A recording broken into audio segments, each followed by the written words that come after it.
And we'll take a look at the calendar while you're opening to page 46. Today is class number 20, which is kind of near a milestone. Can somebody tell me what's special about class number 21? It's halfway through the semester. There are 42 Monday, Wednesday, Friday classes. And on Friday of this week, we will be exactly halfway through the semester. Today we cover transformations. Almost all of today is going to be you guys working with a partner on this group activity that's going to take literally like 60 minutes to do. So very little of me today, all of you guys. Next class, we will talk more about transformations. I think I mentioned this before, but the fact that we have 2 classes on transformations gives you a sense of the importance that we're putting on that topic. What else is happening on what's happening on Friday of next week? Sorry, Friday of this week is our quiz. So we have a quiz next class, okay? And then what's happening Monday of next week is our review day, and Wednesday of next week is our test number 2, okay? I sent you guys an email earlier today, but just I will let you know that there's an email at your GCC account reminding you that I have posted videos for the sample test problems that are in the packet, and they're all up on YouTube, and I just sent you the link to the playlist that is those videos, so check them out if you're ready to start studying for the test next Wednesday. Any questions on the calendar? Okay, one not 107 thing to mention. I love that shirt. It's awesome. So one thing we'll mention again, what's happening next Thursday at GCC is advising day. There are no day classes on Thursday of next week. I think I probably said last time that evening classes were on as scheduled on Thursday. I was wrong. Somebody found out and pointed it out and let me know that actually the Thursday night classes are canceled for next week as well. And it's advising day, so you should know. We mentioned that you can meet with your academic advisor next Thursday and register for the fall. I think I also mentioned a resume workshop that's being offered. Did I mention that in this class? I did, so take advantage of that. Turns out there's a whole slew of activities planned about like advising and career stuff for you guys. And you were sent an email by Shane Hammond. I think it came to you yesterday. And it gives you a complete schedule of all the activities happening on advising day of next week. So if you can get on campus Thursday next week, take a look at that email. You'll find a lot of stuff that might be useful to you. So I'd encourage you to take advantage of all that. Okay, one last thing, and then we'll dive into the math. Remember I had mentioned this this thing called the MATIC, stands for the American Mathematical Association of Two-Year Colleges, and every semester some students participate in this competition. It's basically a really, really hard math test. And some GCC students participated. It was the week right before spring break. At the moment, here in the Northeast, there are 20 schools, and currently GCC is sitting in 8th place with a total of 54.5. That number doesn't mean much to you guys, but I will say 54.5 is the total of the 5 highest GCC scorers. So we had about a dozen people take the test, and the top 5, add them together, and it was 54.5. And I just want to acknowledge that one of those top 5 is in this class. Eric, can you come on up and receive a hearty congratulations. Okay, so thank you for participating.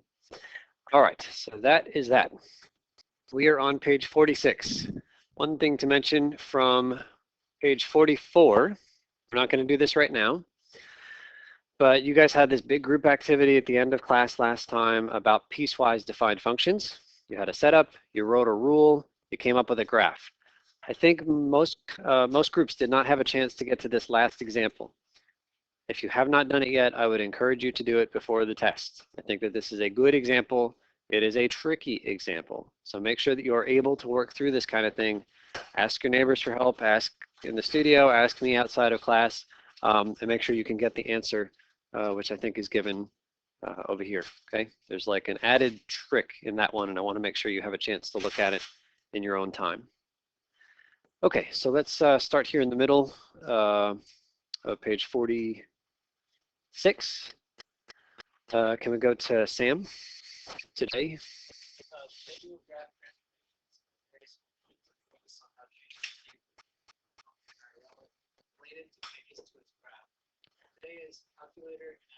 Thank you. Hazen?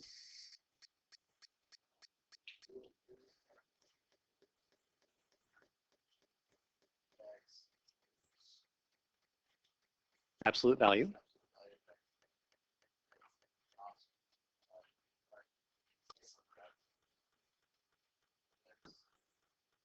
Okay, so let's try this. So in the first row of this table, x is -3. I'm going to write probably more than you need to, but I'll just write a lot in this first row. F of -3 is what we're after. According to the rule, you plug -3 for that x. So inside of the brackets, inside of the absolute value, what do we put? -3, right? That's the function. It says take the absolute value of whatever number. What is the absolute value of -3? It is 3. And I didn't add a column, but maybe you want to, I don't know. That row gives you an x and a y. How much is x? X is -3, you see it at the far left. How much was the y value, which is the f of x value? It's 3. So that row gives you a point that you are going to plot, -3, 3. Can you guys fill in the rest of that table and check with your neighbors? Once the table is filled in, plot those 7 points. Michael? I didn't. Did you leave it here in this room? Yeah. Okay. So let's come on back together.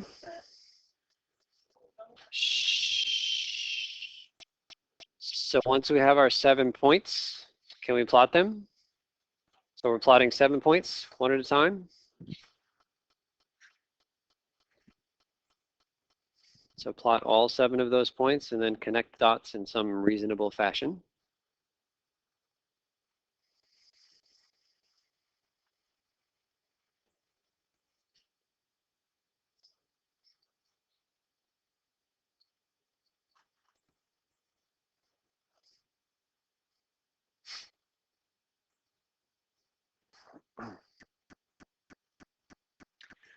Okay, so we plotted 7 dots. And then if I believe this pattern continues, it sure feels like this is 2 straight lines. So I will draw 2 straight lines here and say that this is the graph of f of x equals absolute value of x. Okay, which looks like a V.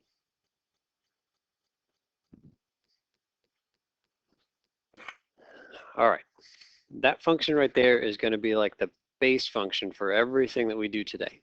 So assuming that we believe the graph of f of x is absolute value of x is this, we're going to come up with different equations. They're not going to quite be absolute value of x, but they'll be similar to the absolute value of x. And the goal is to figure out if we can easily graph the different equations based on the graph of this. For example, don't write this down, but if I were to say, what does the graph of absolute value of x plus 7 look like? It turns out it looks an awful lot like the V that you're looking at now. And so if we could somehow come up with a way to understand what does adding 7 on the outside of a function do, like it does something to the graph, then we wouldn't have to like start from scratch and make a table every time. We would just know, oh, adding 7 does blah. And so that's what today is about, is to figure out what does adding 7 on the outside do. You're going to figure that out by making a million different tables and then kind of observing what happened, okay? Let's go down to number 1. Where are we now? Megan?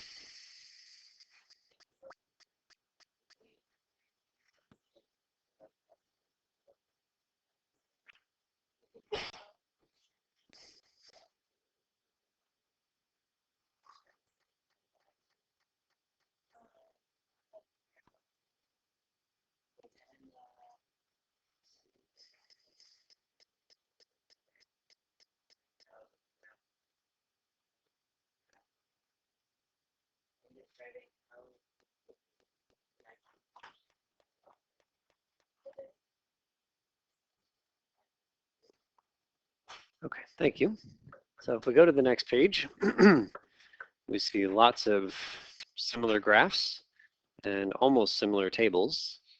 Took me a long time to make this thing. I'm hoping it's good for you guys. So what you're going to do is you're going to fill in the table, and then you're going to plot some new graph, new 7 points, and then you're going to write down something specific. This graph is the same as the original, but it moved left by 5. Or this graph is twice as tall as the original. Something. something very specific. And then you can circle something down here.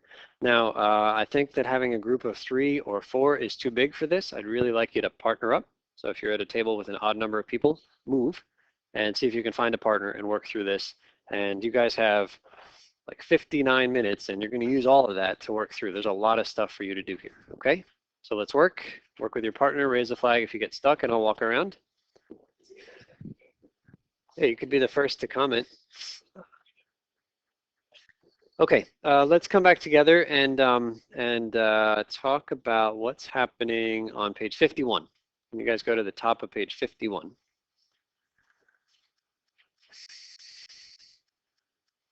Okay, so what happened for the last 40 minutes, I'm hoping, is that we plotted a lot of points and we started to understand that like all of these different equations look like the V, but maybe moved, or maybe stretched, or maybe compressed, or maybe flipped. But it still looks like the V, just in some like transformed way. And so the idea here is to not have to plot all the points. If we can understand by looking at an equation, oh, that's just the V that I know, but it's shifted 3 to the left and down 5, then it's very easy to graph. Now we're gonna make a leap. We've done a lot of stuff with the V. We're really, really comfortable with the V. But it turns out that all the things that you guys saw with the V are true for any starting graph. And what we're trying to do is make the leap between the like specific absolute value graph and something more general. And that's what we're about here. So we'll go to number 4. And I think our reader is Serge.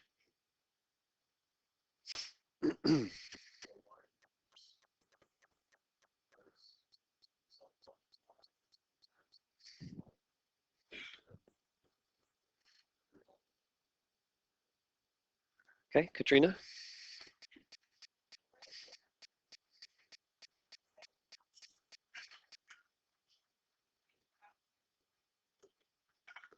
Okay, so what happened when you guys graphed absolute value x plus 2? Which way did it move? It moved up 2. So adding 2 on the outside somehow shifts the thing up 2. But I'm asking you to make a leap at this moment in time from absolute value of x plus 2 to any function plus 2, any f of x function plus 2. And so, for example, I could graph some function that I'm guessing most of you guys have never seen before. So let me graph, let's graph a function here. I'm going to graph y equals, okay, I'm going to hit this button here that says log and hit the x button and then say graph. So log x is something that I'm guessing many of you guys have never seen before, and that's totally fine. But that's what the graph looks like. Okay, great. If I come down here and I type in log x, where is it? Log of x, and then I decide to add 2 on the outside, what's going to happen? Can you guys point with your finger? You had the original graph up there. What is this new graph going to look like compared to the original? I see a lot of people pointing up 2, and it's true. It's the same graph, just shifted up 2. You can see vertical distance in here is 2, vertical distance here is 2. Everything is up 2. And this is the leap that I'm asking you to make with me right now, is that it doesn't matter that it doesn't have to be specifically absolute value. It's any function. This is a very general thing we're talking about here. If you know what the graph of f of x looks like, and you add 2 on the outside, it's just going to push the whole thing up 2. I'm hoping it kind of makes sense, because if that's not there, then we have our original graph, whatever it is, and then I bring it back and I say, okay, it's y equals f of x. That's what it used to be, but now all the y's are 2 more than they were. So if you just add 2 to all the y's, great. The point that was here then goes up 2, and a point that was down here then goes up 2, and every single point goes up 2. And then you end up graphing this new thing, which is the same, but up 2. Same idea here with this f of x minus 2. Can you point? What does that subtract 2 do to the function? It's going to move it down 2. All the y's become 2 less. They all go down 2 points. How about we go to, how about we go to 5? And Brian?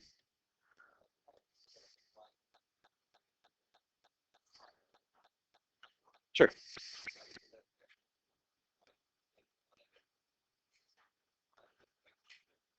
Okay. X plus 1 on the inside. What did that do? This went left 1. You guys graphed that one, and you saw that it moved left 1 unit. Okay, first, there's a real big distinction we got to make here. Somehow, a +2 right there moves the thing up 2, but a +1 moves the thing left. This is a very different kind of behavior, right? Moving up versus moving left. By the way, it took me a long time when I first started teaching to point this way and say move left. Right? It's good for you, but it was really hard for me. I think I'm good at it now, but as soon as I do this and I say, all right, everybody go left, it just doesn't work anymore. So we got to figure out why was it so different? Is it because it's a 1 versus a 2? Was that the difference? Every 2 says go up and every 1 says go left? No, there's something fundamentally different about where those numbers were. The +2 was where? It was outside the absolute value. It was outside the absolute value. Where's that +1? It's inside. This is a really important distinction. The inside versus the outside. Really, really important. Stuff that is on the inside is really, really close to what letter? X or Y? It's X, right? That +1 is quite close to the X. That +2, well, it's kind of near the X, but the X is doing its own thing inside of absolute value, right? There's like walls around the X that the +2 is not going to get in. So that +1 is near the X. And if you're near the X, you are horizontal. You have some horizontal effect on the graph. That +2, it's actually near the Y. Again, I crossed it off temporarily. That is what we used to have for Y. Now Y has changed. X hasn't changed. X has still got the little walls around it, but now Y has changed. It's whatever it used to be. It used to be that, but now add 2. And so this inside-outside thing is really, really important for us. Can I just run through some of these examples, and I'm going to ask you to either choose inside or outside. And I'm just going to point to different things. +2, inside or outside? That's outside. How about instead of voting out loud, because I want everybody to have a moment to vote. Let's see, I don't know, this is the letter I in sign language. Can you guys do that real quick? I, right there. Yep, facing the palm, facing the person you're talking to. Anybody know the letter O for outside in sign language? Just looks like an O. Okay, so we're going to vote like this instead of like this. Okay, this -2, I for inside or O for outside, what is that? That is an O, that is an outside, that's a vertical thing. Down here, +1, that's inside. Eric, you got to face the other way. There you go. Next page, -1, outside or inside? That is inside. Ben, you're not voting. What's going on? Too good for our sign language? Okay, and then down here, +1, that's inside. -2, that's outside. Two different things happening. How about that 2 right there? Inside or outside? It's outside. That is a vertical thing happening right there. If you are outside, you are vertical. How about the half? That's outside again. How about the 2 there? That is inside the absolute value. That is a horizontal thing. And then down here, the 1/2 is also inside. And I think playing this little game, okay, so it's silly, but playing this little game should tell you right away whether you are a vertical thing or a horizontal thing. And if you're a vertical thing, then like there's not all that many possibilities. I mean, reflect across the y-axis. I mean, you've cut in half the number of possibilities. If you know whether it's vertical or horizontal, but you have no idea what else it is, at least you're down to a 50-50, like you've cut out half of the wrong answers. Okay, so vertical and horizontal, an important distinction. And then let's do one more. That negative sign, inside or outside? That negative sign is outside. That negative sign is a vertical thing. It's a Y thing. All right, let's come back here to number 6, which is our, okay, we can do one more thing here on number 5. Can we go to Tyler for this one? Oh, sorry, we skipped Michael. Michael for this one.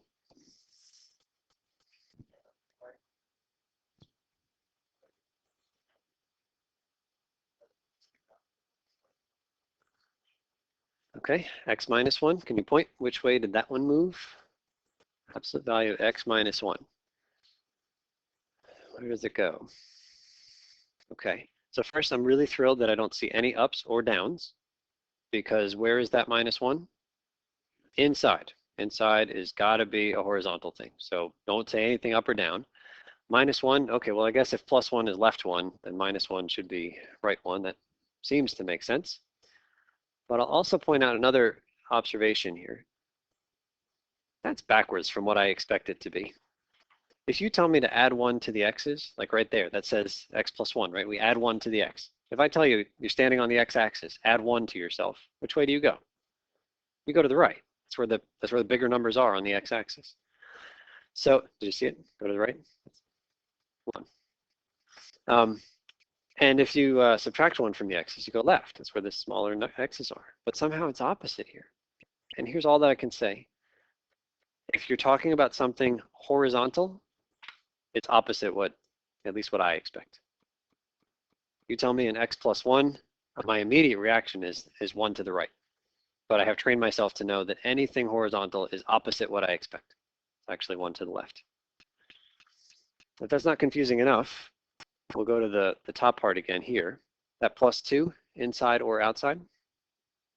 That's outside, so it's a vertical thing.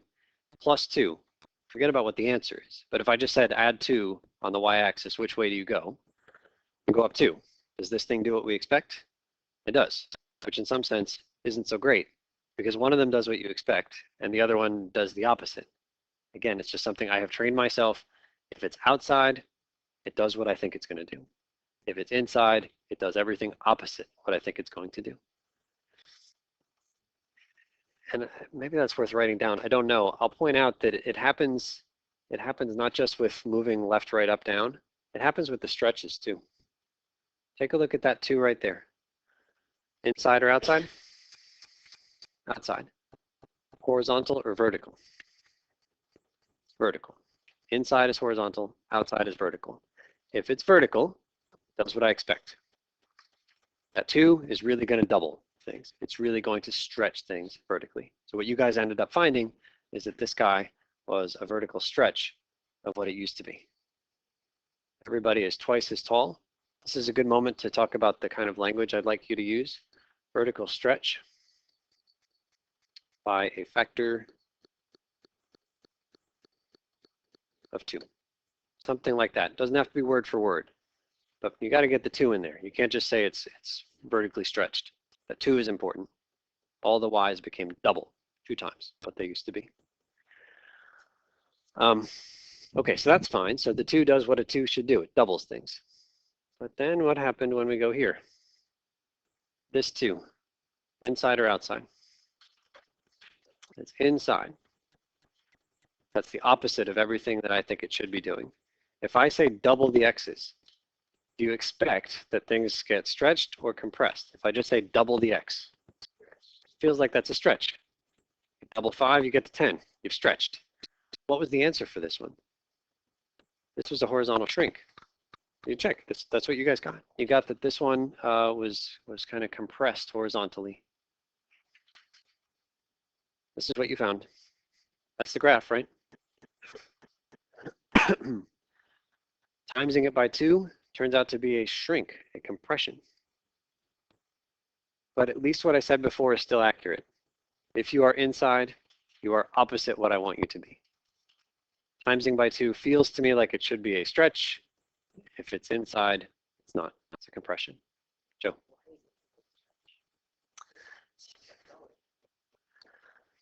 So the difficulty here is that we don't know functions complex enough to be able to tell the difference between a horizontal stretch and a vertical compression. Like it could be 2 different things. You're right. If I keep going, all of a sudden it looks like it's half as tall. Yes. So let's say this. Suppose that I want to be able to plug in the number 2. Suppose I'm interested in taking the absolute value of 2. So this is the point that I'm thinking about. That was the original point where I plugged in x = 2. All right? Question is, what happens to that point? Here's what I want to know. What value of x can you plug in there so that the thing inside, the thing I've just circled, is equal to 2? What value of x can you plug in so that circled thing equals 2? It's 1. If you plug in x = 4, how much do you get? You get 8. I didn't want to get 8. I wanted to get 2. I'm trying to get back to this point at x equals 2.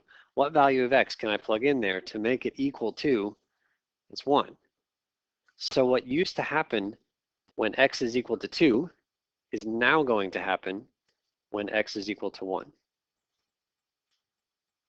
So it's like an opposite kind of thing. You're trying to keep the x what it used to be. It turns out you need to plug in an x half as big to get back to the original x you started with. It's weird. It's really weird. Yeah, Joe. Hmm?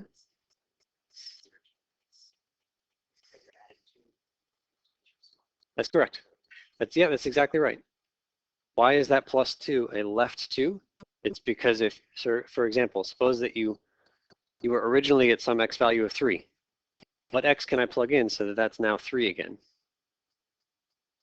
What x can I plug in right there to make that equal to 3? It's 1. It's not 2 more than the 3. It's actually 2 less. It's exactly what you're saying. It's trying to get back to where you were, and to get back to where you were, you have to do the opposite of what it says. Okay, so more on this next time. Sorry for going over by a bit. We do have a quiz next class on the start of this transformation stuff. We'll see you Friday.